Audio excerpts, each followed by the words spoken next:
आज हम लोग एक महान विद्वान आदमी की कहानी सुनेंगे। चलो शुरू करते हैं। एक दिन एक महान विद्वान से मिलने के लिए एक राजा आए थे। राजा ने उस विद्वान से पूछा कि क्या इस दुनिया में ऐसा कोई व्यक्ति है जो बहुत महान हो लेकिन उसे दुनिया वाले नहीं जानते हो। विद्वान ने राजा से विनम्र भाव से मुस्कुराते हुए कहा, हम दुनिया के ज्यादातर महान लोगों को नहीं जानते हैं। दुनिया में ऐसे कई लोग हैं जो महान लोगों से भी कई ज्यादा महान है। राजा ने विद्वान से कहा, ऐसा कैसे संभव है? विद्वान ने कहा, मैं आपको ऐसे कई व्यक्तियों से मिलवाऊंगा। विद्वान राजा को लेकर एक गांव की ओर चल पड़े। रास्ते में कुछ दूरी पर पेड़ के नीचे एक बूढ़ा आदमी उनको मिला। उस बूढ़े आदमी के पास पानी का एक घड़ा और कुछ रोटियां थी। विद्वान और राजा ने उससे मांगकर रोटी खाए और पानी पिया। जब राजा उस बूढ़े आदमी को रोटी के दाम देने लगा तो वह आदमी बोला, महोदय, मैं कोई दुकानदार नहीं हूँ, मैं बस वही कर रहा हूँ जो मैं इस उम्र में करने योग्य हूँ। विद्वान ने राजा को इशारा करते हुए कहा कि देखो राजन, इस बूढ़े आदमी की इतनी अच्छी सोच ही इसे महान बनाती है। फिर दोनों ने गांव में प्रवेश किया। वहां पर उन्हें एक स्कूल नजर आया। स्कूल में उन दोनों की मुलाकात एक शिक्षक से हुई। राजा ने उससे पूछा कि आप इतने सारे छात्रों को पढ़ाते हो तो फिर आपको कितनी तनख्वाह मिलती है? उस शिक्षक ने राजा से कहा कि महाराज, मैं तनख्वाह के लिए नहीं पढ़ा रहा हूँ। यहाँ पर कोई शिक्षक नहीं था और विद्यार्थियों का भविष्य दांव पर था, इस कारण मैं उन्हें मुफ्त में शिक्षा देने आ रहा हूँ। विद्वान ने राजा से कहा कि महाराज, दूसरों के लिए जीने वाले बहुत ही महान होते हैं। विद्वान की बात राजा अच्छे से समझ गए कि वास्तव में महान लोग कैसे होते हैं।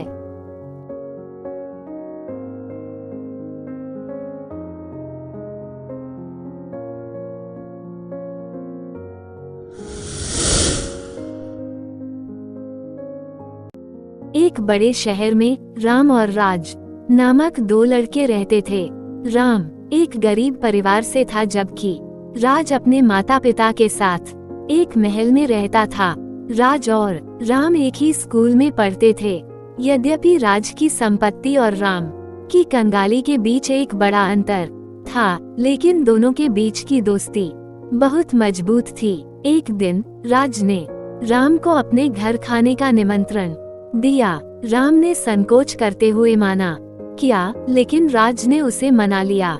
राम ने राज के महल में पहली बार पैर रखा और उसके चेहरे पर चकित होने की झलक थी। उसने कभी ऐसी शानदार चीजें नहीं देखी थीं।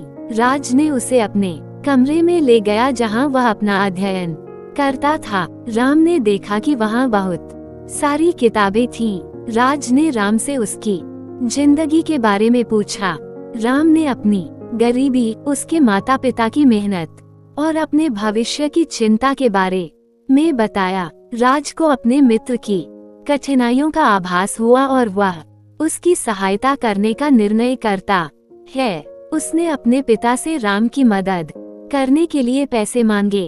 उसके पिता ने समझाया कि पैसे देने से बेहतर है कि हम उसे कुछ सीखने का मौका दें। राज ने इसे समझा और राम को अपने पिता की कंपनी में कुछ काम सीखने का प्रस्ताव दिया। उसने राम को वादा किया कि ये उसके भविष्य में मदद करेगा। राम ने इस प्रस्ताव को स्वीकार किया और उसने अपनी उम्मीदों को पूरा करने के लिए कठिनाई से काम करना शुरू कर दिया। दिनों की गिनती चलती रही और राम का काम मेहनत और समर्पण से भरा हुआ था। उसने धीरे धीरे अपनी कुशलता और विश्वास बढ़ाया। राज ने भी राम की प्रगति को देखा और उसे गर्व महसूस हुआ। उनकी दोस्ती का बंधन और भी मजबूत हो गया था। राम के माता पिता ने भी उसकी मेहनत और उसके दोस्त के सहयोग को देखा और उन्हें खुशी हुई। उन्होंने राज का आभार व्यक्त किया। अंत में राम ने अपनी मेहनत से अपने जीवन को बेहतर बनाया। वह अब अपने परिवार की स्थिति को सुधार सकता था। राज ने भी अपने अनुभव से सीखा कि पैसे अकेले सच्चे मददगार नहीं होते। उसने सीखा कि गरीबी और अमीरी के बीच का अंतर सिर्फ सामग्री स्तर का है। मानवीयता और दोस्ती के सामर्थ्य में नहीं। उनकी कहानी ने हमें ये सिखाया कि दोस्ती के सामर्थ्य को कभी भी हल्के में नहीं लिया जाना चाहिए। ये हमें जीवन की कठिनाइयों से लड़ने का साहस देती है।